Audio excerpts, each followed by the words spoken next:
నమస్తే, welcome to 3T TV the leader. మీరు Jadcherla municipal చైర్పర్సన్గా ఎలా ఎన్నుకోబడ్డారు? ఇంత ముందున్న చైర్పర్సన్ మీద కొన్ని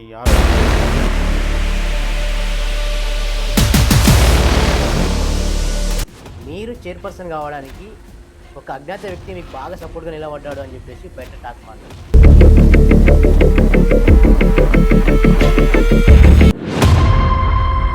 మాకు అవతల పార్టీ నుంచి కూడా సపోర్ట్ జరిగింది. ఎందుకంటే ఎమ్మెల్యే గారు కూడా ఏం ఆలోచన చేశారంటే,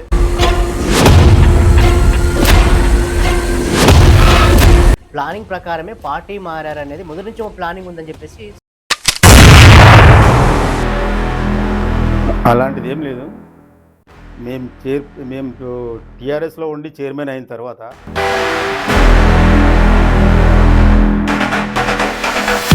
ఒక తల్లి లాంటి పార్టీని వదిలి కేవలం మీ స్వార్థం కోసం కాంగ్రెస్ పార్టీకి వచ్చారని చెప్పి. పార్టీని వదిలినప్పుడు ఎవరికైనా బాధలు ఉంటాయి, కానీ మీరు అనుచరులు వాళ్ళని చెప్తూ ఉన్నారు, కానీ మరి లక్ష్మీరెడ్డి గారితో మీతో ఏమైనా విభేదాలు ఉన్నాయా? లక్ష్మారెడ్డి గారితో మాకు ఏమి విభేదాలు లేవు. కాకపోతే రైట్ హ్యాండ్ లెఫ్ట్ హ్యాండ్ అనే వ్యక్తులు ఉంటారా.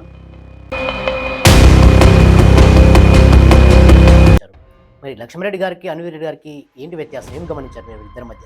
లక్ష్మారెడ్డి సార్ దగ్గర నా ప్రయాణం దాదాపు ఒక 12 సంవత్సరాలు చేసింది.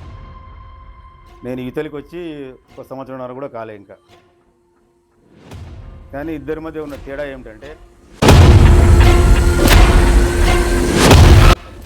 ఈ 2 సంవత్సరాల్లో అసలు మీరు చర్చలకు ఏం చేసేది, ఏం అభివృద్ధి పని చేసేది?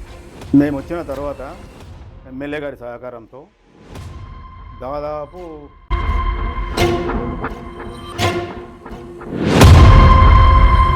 మనకు ఒక 4 months మాత్రం ఉంది మీ పదవి కాలం అవును కదా. సో ఆ 4 నెలల్లో ఇంకా మీరు జడ్చర్లకు మౌలిక సదుపాయాలు మెరుగుపరచడానికి ఎలాంటి ప్రణాళికలు మీ దగ్గర? టెండర్ ఈ 2-3 రోజుల్లో ఓపెన్ అవుతుంది. కేవలం